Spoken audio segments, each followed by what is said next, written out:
Hey everyone, welcome. Thank you so much for being here.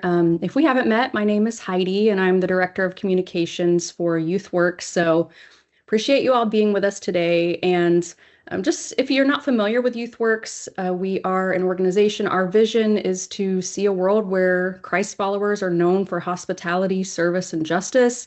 And the way we do that is we create immersive service experiences that help this generation to love their neighbors. So the main way that we do that, we have three different trip types that we offer. We have prepackaged trips that happen every summer.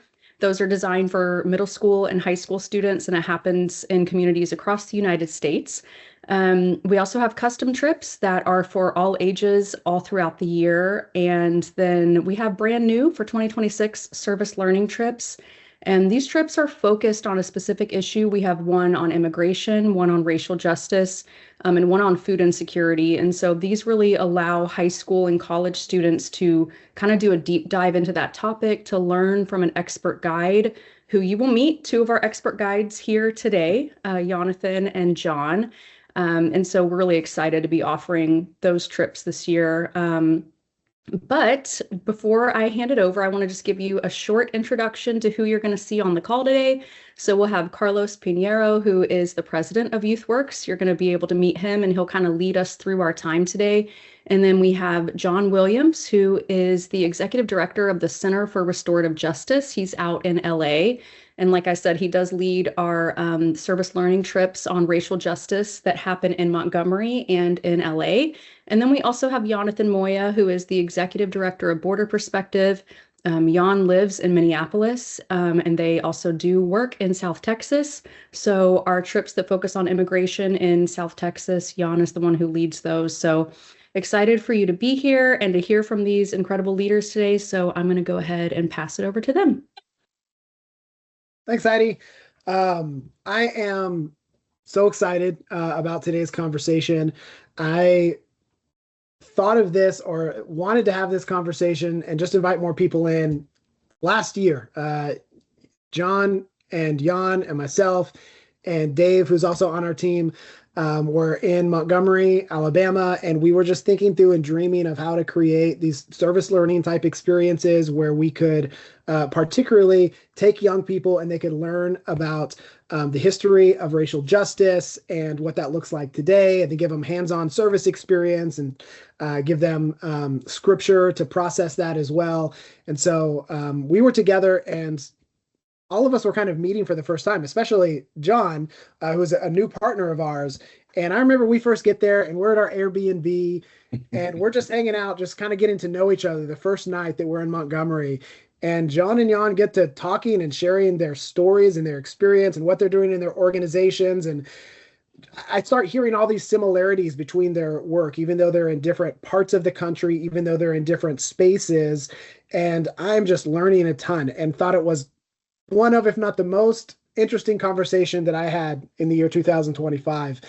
And I was like, wouldn't it be cool, like, to just invite some more people to just get in a conversation about the way you guys are working and leading others to process and to engage in racial justice and in immigration. So thank you guys for joining.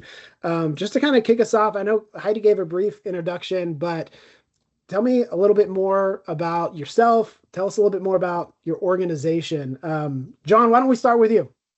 Sure. Good morning and good afternoon, everyone. I'm John Williams. I am the executive director for the Center for Restorative Justice. And the work that we do is, we like to say, we make the past present for a just future.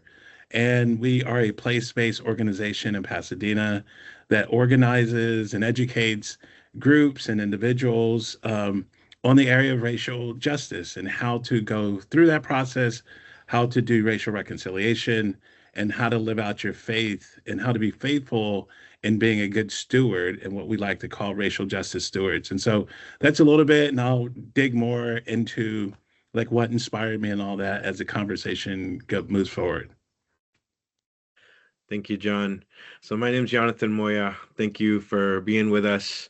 those of you that are here and those of you that will be watching later as well. So I lead Border Perspective. Border Perspective is an organization focused our work on the Texas and Mexico border.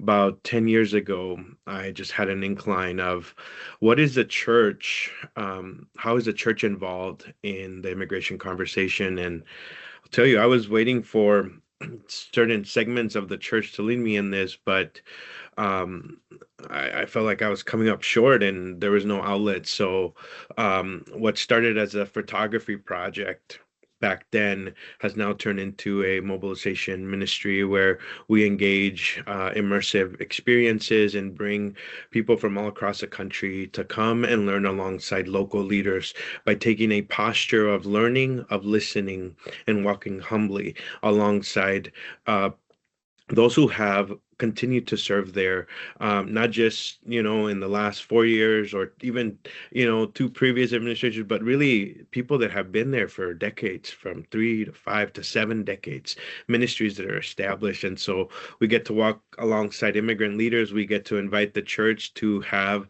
and set the table for difficult conversations and raw and honest conversations. And so delighted to be here, delighted to be with you, Carlos and John, and work alongside each other. So thank you. Jan, you mentioned starting Border Perspective around a photography project that you did. Tell me a little bit more about that and a little bit more about what inspired you to start to start BP. For sure. So I live in Minneapolis, Minnesota, and my wife's from here, and I go to church here. Been going, grew up in church, and so when I moved here, we found a church, and quickly in 2015 and 2016, you guys will understand those years. People started to find out that I grew up at the border, and then my parents had established a church there, and so they quickly started asking, "Well, tell us about the border," because the border was all over the headlines. Well, quickly, I began to tell them about this place that I call home. And we all have a certain description of home. For the most part, I think home for most of us is positive. Well, I quickly realized that people were not so much interested in that aspect of my home, but they were actually more interested in the politics of the place that I came from, the place that raised me, the place that saw me grow up. And so out of that really came this conviction in me and this wrestling to say, well, how can I show a piece of my home to people that might never get an opportunity to visit, to be there? And so I invited my brother to take a 9-day border trip, standing from the Texas border all the way to the California border. And it was really what it was. It was never the anticipation to start anything, but quickly that photo trip, storytelling trip began to resonate with people, and churches and ministry leaders started asking, well, how can we join? How can we become become proximate to the realities of the local church at the border? And so, long story, we're almost 10 years old, but like I said, really it started out of this desire to tell a better narrative of what was happening at the border. Yeah. John, what about you? What's some of the inspirations behind the center? Yeah, for me, I think I was inspired by like this kind of inspired and haunted by this unsettling question that kind of I started wrestling with back in around 2015. What does it mean to love our neighbor if we refuse to remember what harmed them? And so for me, I was watching faithful people struggle to talk about race, to talk about history, to talk about injustice and belonging. And not, they were having these struggles, not because they didn't care, didn't understand, but because they had never been discipled. From my perspective, the work that we do is a formation work and discipleship work for these conversations. And many churches knew how to preach really, really well about salvation and kind of the traditional ways that we think about discipleship, but far fewer knew how to like shepherd communities through collective healing. And yet, for me, scripture is like filled with common and communal language of liberation, of restoration, of repair. And I just felt called to help cultivate spaces where truth could be told without flinching, where grief could be honored without rushing to a resolution, and where communities could imagine what repair might look like.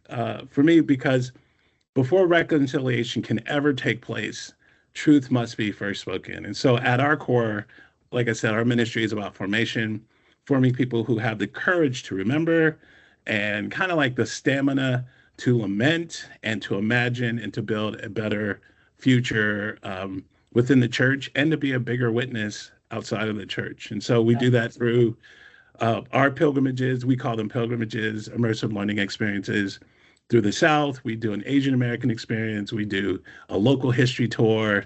We do tours for other folks in other cities, as well as we host a cohort, a 5-month cohort called Reconcile Pasadena, and ask this question of what does a racially just Pasadena look like? So those are some of the things that we do, and that's what's been my inspiration. Yeah, John, you mentioned some like a theme in scripture, or several different themes in scripture that helped inspire you to create the org and to do what you do. Like, what are some of those passages? What are some of those scriptures that you've really been moved by? Sure. Jesus talking in John chapter 6,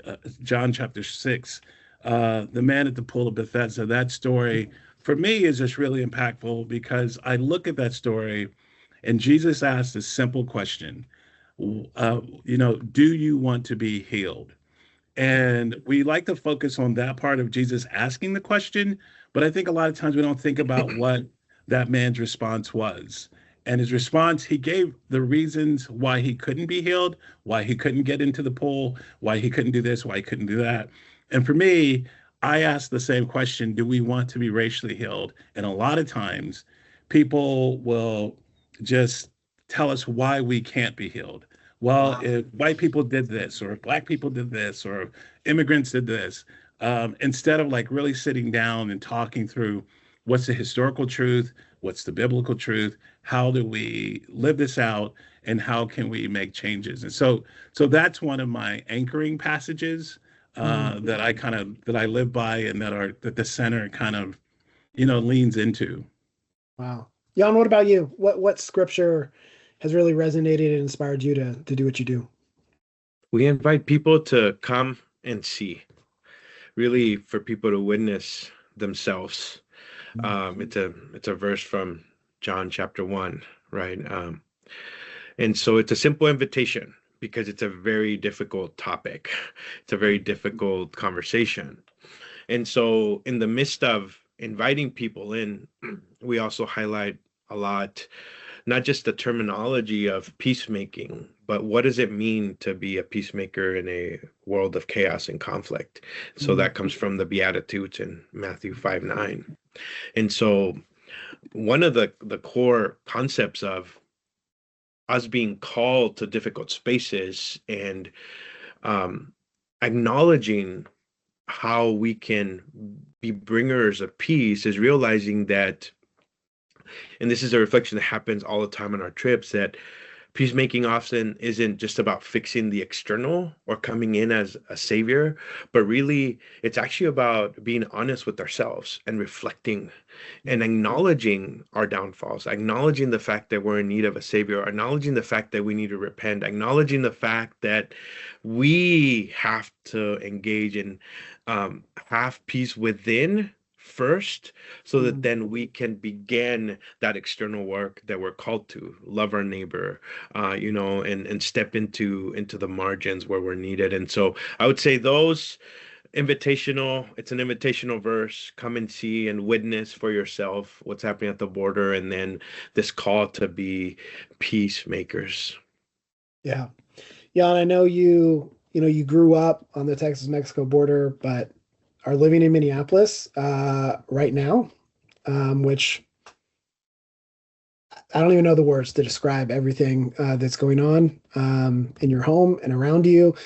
For me, I live in Texas, I live in Dallas area, and so I mean, I know you, and I know other friends that live there, but so much of what I'm seeing about what's happening in Minneapolis right now is on the news or is on my social Yeah. media feed. And, I know you, I talk to you, but there's maybe a lot of people who don't have friends in Minneapolis who they're just having conversations with. Tell me, maybe not things that people are seeing on the news, but Mm. what are you seeing? What are you seeing in your city, or what are some of the stories that you are hearing Yeah. personally? Give me a little bit more of your own personal experience Mhm. of what's Yeah. happening in Minneapolis right now. Well, first of all, I want to acknowledge, right, YouthWorks has had a long presence in the Twin Cities, specifically in Minnesota and Minneapolis. And so the work that we get to continue is rooted in this place as its home, right, as its origin. And so it's very dear historically and very dear to a lot of people on the YouthWorks team. So I want to acknowledge that. And myself, I've been in Minnesota for only about 13 years, right? I grew up at the border. And so living here, I will say, you're asking for a raw, candid response. What you're seeing is true. What you are seeing is hard. What you are seeing is heavy. There is an element of grief that is happening. There is an element that is difficult. And not just as a person of color do I share this, but also as a person of color who's documented and as a person uh, who has a voice. And I know that if I'm suffering, if I'm fearful, I can only imagine um, those that don't have the ability to speak, don't have the ability to voice a concern, and most importantly, I just want to acknowledge that I've been wrestling with where am I seeing hope in Minneapolis, because that is something that will not be on the headlines. It's the same thing with the border. You will never hear about the Good Samaritan. You will never hear about the faithful pastor. You will never hear about, who's coming together. But I will say that I've been encouraged because just personally, like we're getting together with some neighbors of ours here, on Saturday with their kids, and we've never been into their home. That is something that is happening because of the situations we're going through. Mhm. There is a local Latino church in South Minneapolis. You've probably maybe seen articles. They've been highlighted all over the media. But this pastor has been faithfully serving here in the cities for many years, and his story really compels me because they put out on December 2nd, when immigration enforcement first started here in Minneapolis, they put out a call because they knew that people needed food. Well, the pastor thought it might be, maybe 10, 20 people will sign up.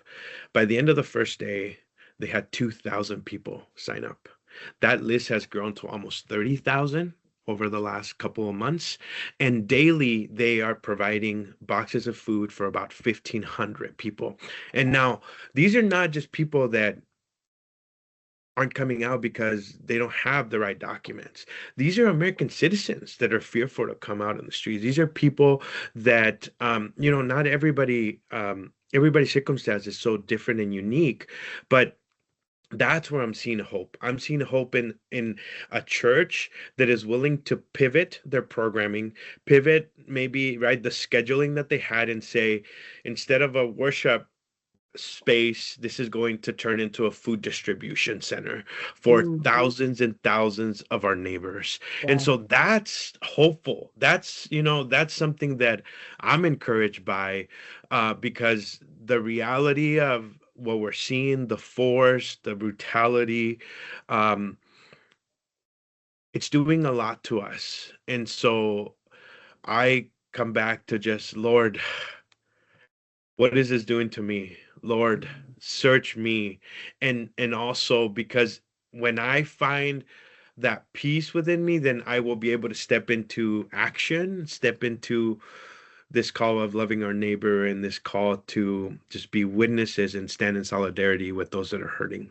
Yeah. Thanks for sharing, Jan. Yeah. And I appreciate, just your presence and your voice, and always, man, what I love about these conversations with you is you always show the beauty in the pain when you talk about stories. Like, this is difficult, but Mhm. may you help remind me, to look at the places of beauty. And I know because I've been to the border with you. Yeah. Like you went at the border, and you do that at home as well, man. So I just appreciate that perspective so much. Thank you. John, I know, when we've gotten together in other times, you've talked about different areas of racial injustice that you've seen, in your own community. And you do, excursions in Pasadena, which I was like, what, Pasadena? Why Pasadena? What, what have you seen the past few years in this area of racial injustice? Just what have you experienced more close to your home? Yeah. Carlos, before I answer that question, I want to comment on Yonathan's Yeah. comment. This past weekend, I was in Bend, Oregon, doing some work, working with a high school group at a church called Antioch. And I was sitting in their service Sunday morning, and the story that Yonathan just told, they talked about that story. And so I just want to encourage Yonathan and all the folks in Minneapolis, like, we are hearing some of those stories of beauty, some of those stories of hope, and it inspired the folks at Bend who are struggling with ICE in their own city, to mimic what that church is doing in Minneapolis. And so we have to, for me, that's why stories are so important. We have to tell our stories. We have to share the good news. We have to share the horror of the truth and the beauty of the truth. And so for us, as you know, Carlos, we've talked over the last year, living in Pasadena and being right next to Altadena. Our city was ravaged last January with the Eden Canyon fires. And so one of the things I've been thinking about is uh, I often try to remind people that injustice rarely announces itself. It just kind of creeps up, and it arrives in so many ways. In so many ways, it's disguised through policy. It's disguised through recovery, and I'll talk a bit about how it's showing its face with recovery and development, and even efficiency in terms of the swiftness of recovering from a catastrophe. So over the last year here in LA County, because we had the Eden fires as well as the fires in Malibu, and particularly in Altadena, we've witnessed how the crisis and how this catastrophe does not impact everyone equally, right? It reveals what was already fragile. When the Eden fires displaced families, it wasn't just a natural disaster we were observing kind of a social disaster. And so we saw people who owned their home and owned it outright. They had paid the mortgage off. And because of that, they didn't think about the necessity of having insurance on it. So we saw people who had no insurance, and we saw people who have owned their home for quite a while and were underinsured.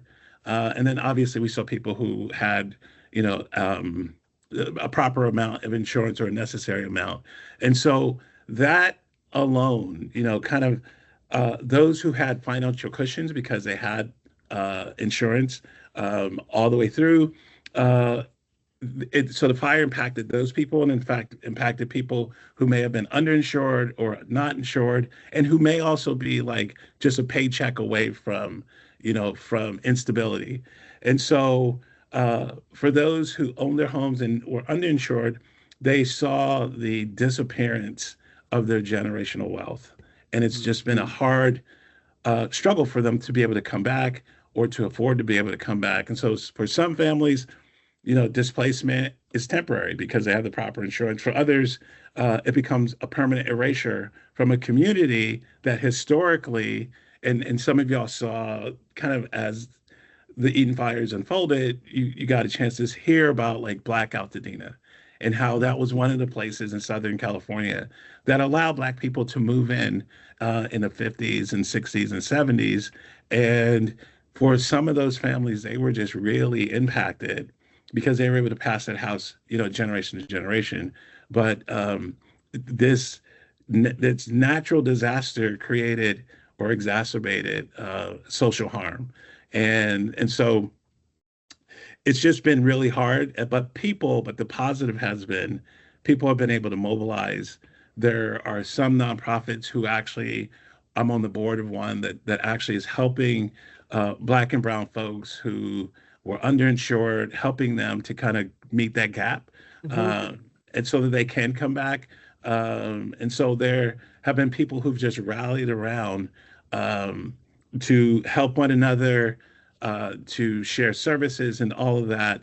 And we've seen what's been really encouraging is we've seen the Christian, they called Clergy Coalition community here in Pasadena have really stepped up, and it's a group of pastors in different churches that have rallied around to step in and to help people who've been impacted by this disaster. So for us, finally, I kind of close with this, like um, the question isn't just simply like how do we rebuild. The question that we're wrestling with is like, will we rebuild in ways that are more just than what existed before? That's good. What do you, and for either of you, what are you seeing today in your own communities around the country when it comes to, injustice, or on the opposite side, like advocacy or justice work? What are you seeing now that you're like, hey, this isn't new, like we're seeing this, but this has been around for a while. This has happened before in history. We don't need to treat this like it's new. Take us back a little bit. What are we seeing right now that is really giving us echoes of maybe things that our nation or communities have experienced in the past? Mm. I think injustice, what I've seen is, sometimes people say, history repeats itself, but then there's others who'll say history may not repeat itself, but it rhymes. And so what that That's means for good. Yeah. me is like injustice evolves, Mhm. but it rarely disappears. And so we're constantly having to fight. We're called to constantly fight against injustice because injustice may change forms. The way that injustice happened in the 1800s is different than the way it manifested in the 1900s, and it's different in the way that it's manifested even a few years ago, and how we're all wrestling with the new forms of injustice that are going on today. And so the form changes, the language might soften, or I feel like in our season, the language has become more curt and harsh, um, and pointed. And then the mechanisms become more sophisticated. So policies are being used to harm communities. Um, uh, Laws are being ignored to, just some of the standard things. And I'm a former attorney, I'm a retired attorney.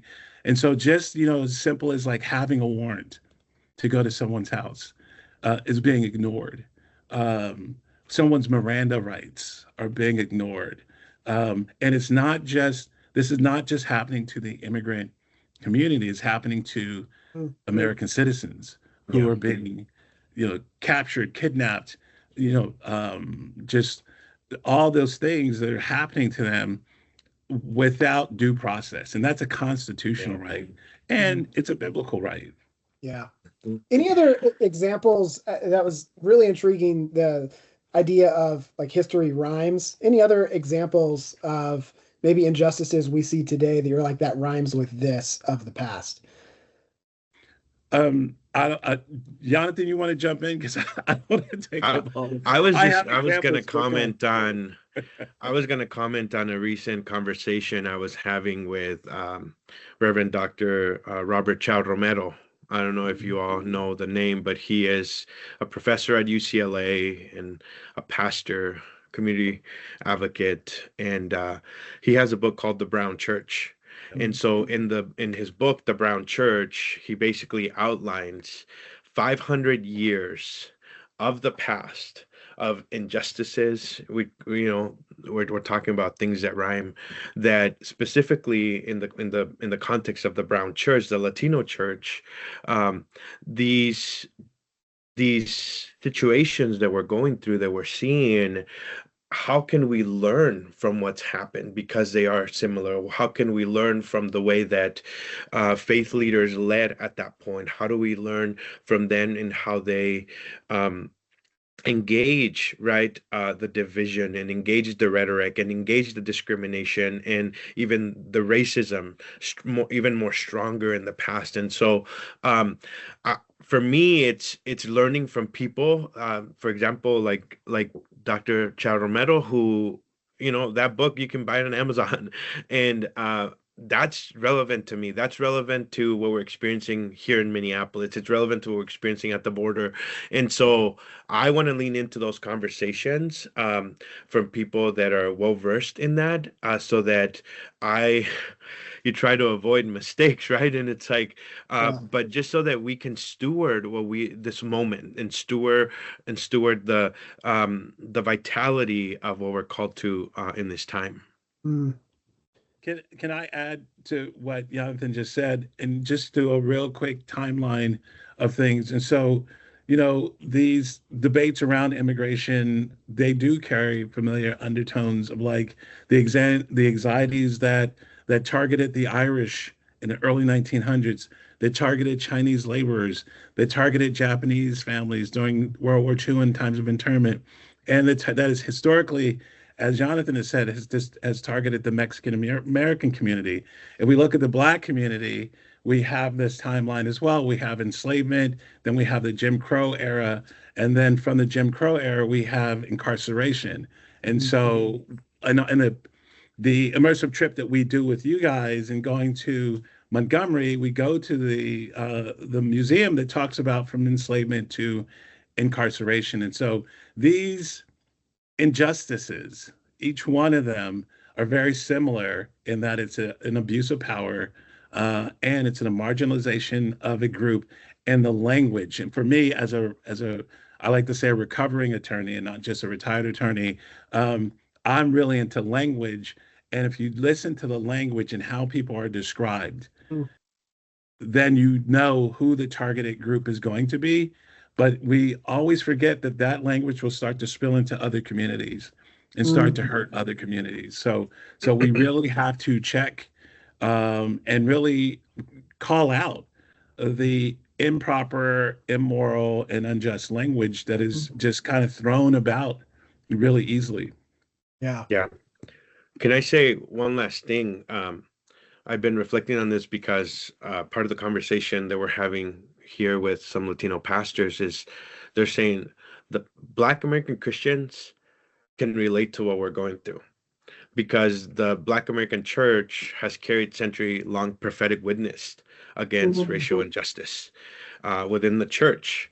And so for immigrants of color who maybe in this time are just beginning to experience the discrimination in different forms, whether it's language, whether it's documentation, whether it's the cultural barriers, the solidarity means learning from one another's story. It's enduring the Black faith traditions in the face of the oppression that we're sensing. It's enduring the resilience also of immigrant believers that are navigating the displacement and the exclusion that's happening currently in our city and across the United States. And so both are testimonies of God's sustaining grace in that suffering. And so they're not mutually exclusive, but how can we learn from each other? Because oftentimes, right, the narratives exist within the parameters that you said, but it's like, wait, the Black church has gone through this. How can the Latino church in this time and age also embrace that learning? Yeah, that's good. I want to shift gears a little bit to talk a little bit more about our engagement today. And there was a great question that came in. Somebody said that their multi-ethnic church has love and justice core to their vision. And they're pretty great at understanding the love of the neighbor, but not so much love of the enemy. They said, I think we're struggling to figure out how to love our enemy, who perpetuate state-sanctioned violence while still speaking truth to power, not endorsing oppressive or abusive power. Like, what practical ways do you balance that? Like, how do you both love the neighbor and love the enemy? I can start. Part of what we do at the border is, and it's in the name of the organization, it's called Border Perspective. And part of the reason why it's titled that is because I realized that there was a lot of perspectives of the border being shouted for many years. They have been, but really the perspective of someone from the border wasn't ever taken into consideration. And so one of the things that we do in our experiences is that we actually allow a variety of perspectives to come together. We set a table where it's okay to bring a variety of perspectives. Now, I know that can be really difficult. I think about Thanksgiving, right? And like the conversations that happen around faith and politics, like that's just so how do you do that well in a place where there's tension? How do you do that well in a place where we all have different biases towards different things, issues, stances? But one of the very intricate relationships that we've gotten to build over the last several years at the border has been with the sector of Border Patrol agents in South Texas. Now, our ministry could easily completely just focus on the compassion work that's so much needed and that we are called to. And I'll tell you, it took me about 2 years, and I don't necessarily know why I kept with it, but it took 2 years to develop that relationship and that friendship. And now, over the last several years, I think every one of the groups that comes down and everyone that experiences a trip with us, they get to meet with a Border Patrol agent and hear from them. Now, I'll say that with the caveat, what we're seeing in the interior of the United States right now is just completely heartbreaking. I will not defend or endorse or, even to say, well, yeah, like we have friends that are Border Patrol. That might be really challenging for some of us. I'll tell you, it's very challenging to me because what I see is not something that I want to stand for. But I wrestle with this question often. The gospel calls us to all people. One of the things that I realized specifically with the Border Patrol sector in our region is that suicide was on the rise there, specifically over the years where there was a lot of mass migration through the border. And I realized how much hurt some of these agents were also going through, who just lost some of their partners and coworkers. I'll say this very respectfully. Oftentimes, we, as in we are the ones who think that we're to say who the gospel is for and who it's not. And oftentimes we exclude certain demographics of people, uniforms, ethnicities. Those are the hard places that the gospel calls us to. How do we love the Border Patrol agent when we're seeing the headlines and we're seeing the clips and we're seeing what's happening in front of our eyes? Are we willing to sit at the table? Are we willing to have the conversation? I wrestle with that. But yet, in order for us to have a healthy dialogue and in order to have understanding, not for the sake of endorsing or for the sake of, we have to be willing. And most importantly, on a spiritual level, we have to bring the hope of Christ to spaces that we're called to. I'll end with this. We had a lady who came down to the border one time and she said, my takeaway from being at the border is that I'm leaving with a burden to pray for the cartels. Oh. Now, think about what you hear about the cartels. The enemy. Very clear, right? The enemy.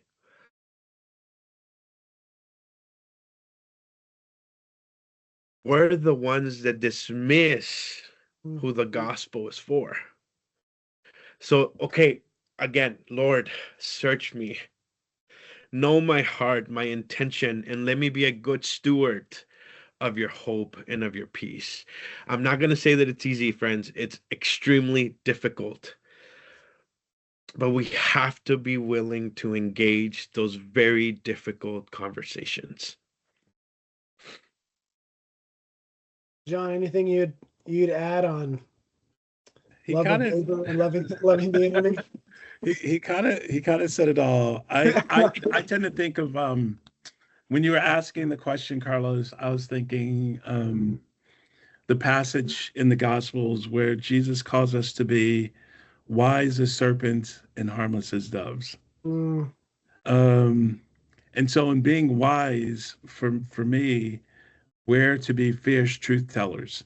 And so we make discernments, we discern things. If someone is doing something, if an individual is doing something that is intentionally harming someone else, we are called to be the Good Samaritan Yeah. and to stand in the gap and to do something and to resist that. Like that's what we're called to do. So that's different than sitting at a table and having a hard conversation. Both things are important, both things are true. But being wise as a serpent, I'm going to make the discernment of what the tactics, how will love flow out of me. It would be very different in those two situations. We're called to call out evil. mm, And anything that is dehumanizing a person is evil. And we're called to call that out. People can dislike it, they cannot, they can, disparage you or whatever. And that is hard, but that's what we're called to do. We're called to tell the truth in love. yeah. And loving people is actually that. It is telling the truth. And so for me, I'm always open. I'm always going to try to create space to have those conversations, to talk to the enemy. That's always going to be an open door. Uh, but what also is going to happen in conjunction with that is if there's harm being done, I have to stand, and that could cost my life. And Jesus called us Yeah. to lay our lives down. So, that's kind of my perspective on that. Yeah. Mhm. Um, we're getting follow-up questions to this. Yeah. Somebody mentioned, love this, but how do you do this when the person you're talking to, like they feel like they have the gospel already? So I think they're referring to Jan, what you were talking about. They feel like they have the gospel already, Yeah. as in, Christian nationalists, as an example. I quickly I think back to a conversation last week in a meeting here in Minnesota with some faith leaders who basically said, how do we speak to this injustice when at the same time we're being labeled as the ones who basically voted for this? We're the ones, the evangelical church, right? A group of evangelical leaders were meeting and they're saying, so what is the witness that we are showing the world? And not just from behind the pulpit, but what is the witness that especially people of faith, especially our friends who are Christians and who might be leaning more towards Christian nationalism? I would say we're called to be faithful. We're called to speak prophetically. And sometimes that will be from a microphone behind a pulpit, or sometimes, and I would dare to say that our Christian friends also need to see us standing in solidarity and marching with people. Because if they only see a statement or an endorsement from the pulpit, or even us criticizing or not endorsing, but they don't see us out with them in the struggle, we're showing a certain type of witness. Mm, And so I would just say, what witness are we showing? Especially those of us that are within the church, who have friends, who have, that are leaning more towards nationalism.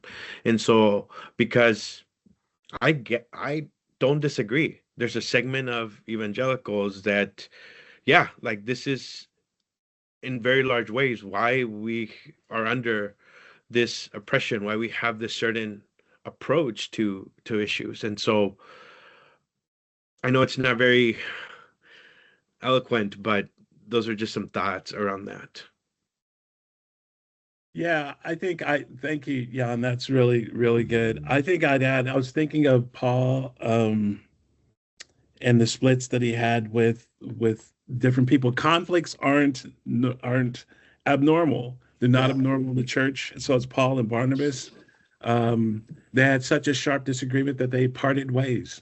Um, and so for me, yeah, there are definitely certain pockets within our Christian family that I have a sharp disagreement with and think that they're wrong. Um, and Paul called people out, like Paul rebuked other Christian leaders. And so we have a roadmap, but here's the thing, that is incredibly hard. Yeah. That is incredibly hard to do because the backlash that you probably will receive for doing that will be swift and will be harsh. Um, and you could be disassociated with certain friends and certain bodies, certain communities. But Jesus again called us to tell the truth, and so we are in a hard season, friends. And toward the end of the December, we had a holiday party with volunteers and donors and all that. And part of what I said to the group, kind of as my year-end reflection, was that I don't see it getting better yet, but we stay hopeful. An amazing passage in Hebrews, Carlos, you heard me use this passage. We're talking about the Hall of Fame of faith, right? All these different people. Paul did this, and King David did this, and there's a short passage, just a short, really a parenthetical that says they did all these things not knowing, them not understanding that they would not see the fruit of their works. Yeah. That's the season we're in, friends. We're not necessarily going to see the fruit of our work, but we have to stand firm on the truth. Just a note to everybody watching, listening. I think we have about 15 minutes left. If you have other questions, I have several more, but if you have other ones, go ahead and put them in there. Just want to make sure you don't run out of time if you have more questions for these guys. We work primarily with young people, really kids through young adults. A lot of teenagers, young adults as well, who help us facilitate trips and are coming on service learning experiences as well. As we're talking about hope, and you guys have begun sharing some of those stories as well, like what are some examples of places that you've seen particularly young people, make an impact and make a difference in areas of racial justice and immigration? So for me, I've actually watched young people kind of become what we like to, a term we use at the center, memory keepers, where they interview their grandparents, they're preserving stories in their neighborhoods. They're really ensuring that history isn't lost. And I've seen them, kind of organize mutual aid efforts. When the fires came, there were a group of high school students, not just within the church, but outside the church, who just like, hey, we want to be a part of the recovery in our neighborhood. And so they were just walking up to people's houses and just saying, hey, can we help clean up? Especially those who only suffered like ash and smoke damage. Yeah. And it's just like powerful stuff. Others have had difficult conversations on the campuses. Last spring, when ICE came to Pasadena, there were some walkouts in some of the schools, and that was both the secular schools and the Christian schools. And so I'm incredibly encouraged by the bravery and courage that I'm seeing with high school students. Yeah. I would add that we also continue to see just the depth that the next generation is willing to undertake. So I'm a millennial, and I love, I don't know, maybe our generation was shaped by these justice movements in different ways, right? And so, but what I'm seeing from the next generation is that they're not only hungry for justice, they're also hungry for righteousness. And so when you add justice and righteousness, that's more whole, that's more deep, right? That's just a true renewal of the spirit and of the gospel. And so one of the things that we experienced last year with a group of 20 teenagers, specifically from 5 different immigrant churches at the border, is we brought them together and we had a service learning immersive experience at the border. And we realized that a lot of them actually, because of just the heaviness of what it means to identify as an immigrant here in the United States in current day, actually would be better off almost taking the sideline and omitting themselves from that label. But something that we realized in our conversation, and we really brought it back down to our identity and who we were created by and who we were created to be.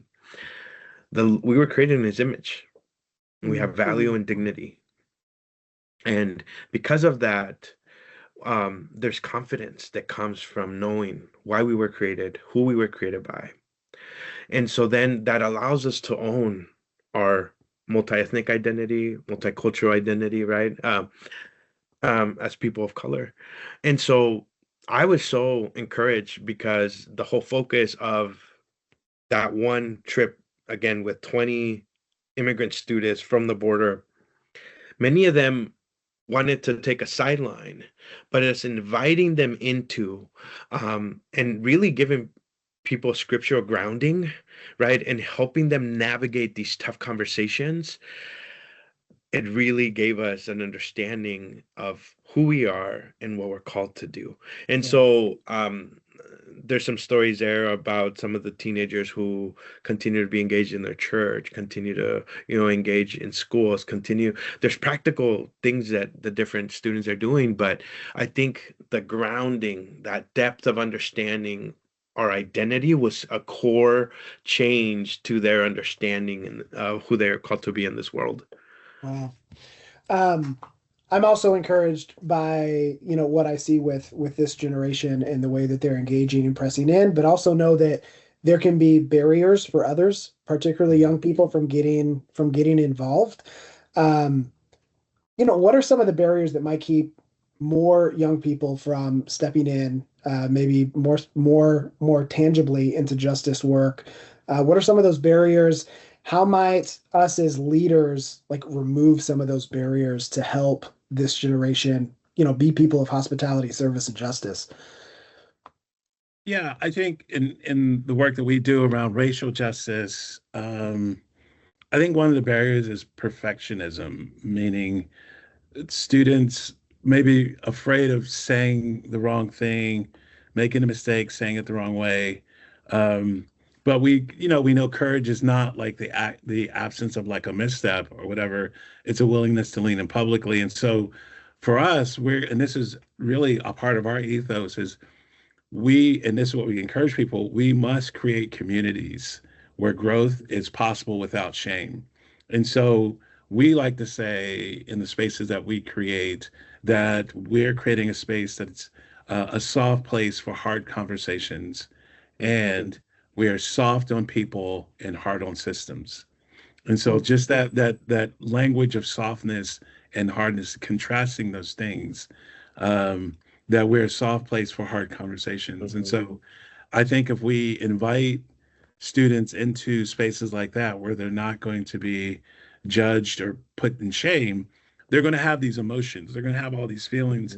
But if we're able to nurture them and disciple them in a way of growth, then I think that's, one of the barriers that we can overcome. I'll lean in a little bit. Thank you, John. Into a conversation you and I've had, Carlos, and it's a very unprocessed conversation.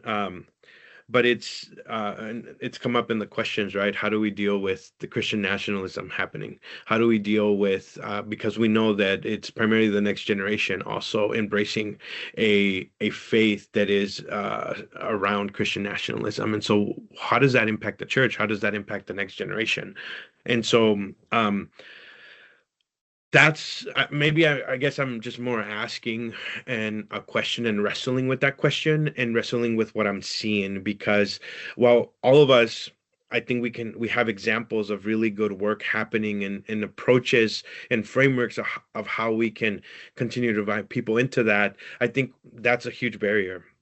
There's something happening within obviously political agendas and allegiance to the empire and power that are I think keeping people in that gray space of how do you distinguish truth, right, from other things. And so I would say that we have to be able to bring that to the table, because a majority of the next gen, or a large percentage of the next gen, is definitely embracing some of that messaging.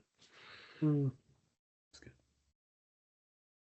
there are, some people watching this who, I mean, anybody watching this right now, you want to engage in the conversation, or else you wouldn't have clicked on this. So we know that. But the level of engagement, maybe from the groups that they lead or their churches in uh, going out and doing justice work, or having gone on a pilgrimage, like that I'm sure can still vary, with the people that are tuning into this, where some have done more, they're pressing into this more, and they're trying to figure out how to do it better, and others, they're just getting started. And so maybe more for those that are starting from ground zero, like they're interested in engaging more here, and they feel conviction to do that, but they don't know just where to start. Like, what would be your encouragement for them? Again, in the area of where that I work in, start in your neighborhood in terms of just learning the racial history in your neighborhood. Um, Find ministries, organizations that are doing good justice work, that you, as a leader, you feel confident in either going with your group or pointing them in that direction. Um, I always say it's just important for us to learn our history. Yeah. So we learn the history of our community. We build relationships with local organizations and other churches, and we show up consistently, even when it's not convenient. Um, and I think this one is really important for us as Americans. We resist the pressure to do everything all at once. Mm, Like, it's growth is slow and we forget that. And so we yeah. want people to go from 0 to 100 like automatically. And that's just, none of us function that way. And so discipleship is slow, learning how to ride a bike, brush your teeth, all that stuff is slow. We have to learn and practice. It's the same thing in justice spaces, that you just Yeah. go step by step, day by day. You're going to fall, you're going to make mistakes, but just get back up, and keep going. It's a marathon, John, Yes. right? And it's a marathon. And I think about key leaders from the past. Think about influential voices, right, who have come and gone, who some of us continue to still influence our work. And I think our hope is that we would be in a better place in 2026. But our reality is showcasing otherwise, right? So, like you mentioned earlier, John, we might not see the fruits of our work. We might not see, but our call to be faithful witness and have faithful presence is not diminished. And so, how do we stay consistent?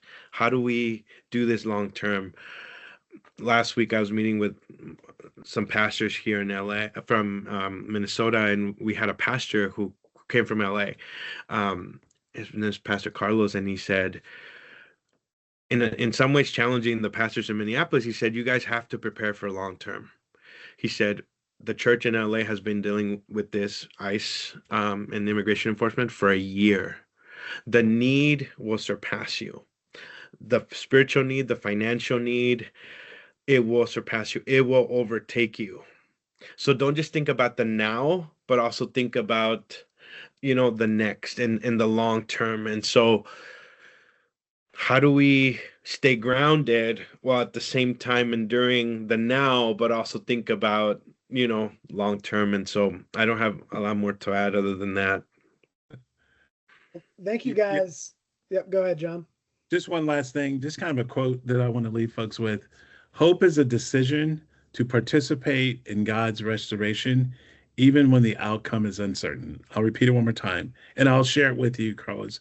Hope is the decision to participate in God's restoration, Yeah. even when the outcome is uncertain. Mm, that's a Amen great to thought. that. Yeah, amen. That's a great thought to leave on. Thank you guys so much again, of course, for this conversation, but even more so for the great work that you guys are doing in both of these spaces. And particularly for us, just our love of you guys passing that on to this generation of young people to continue in this work in the future. So thank you. We will send out a follow-up email to this as well with some links. We'll have some links there, of course, to different experiences. If you guys want to join Jan and John on one of our service learning experiences as well, also send you links to their own websites and organizations so you can learn more about the great work that they do. So thank you guys for joining. We'll have another webinar coming up and probably next month. And so be on the lookout, and we'll keep different conversations similar to this going in the coming months. So thank you guys for jumping in. Jan, John, talk to you later. Take care.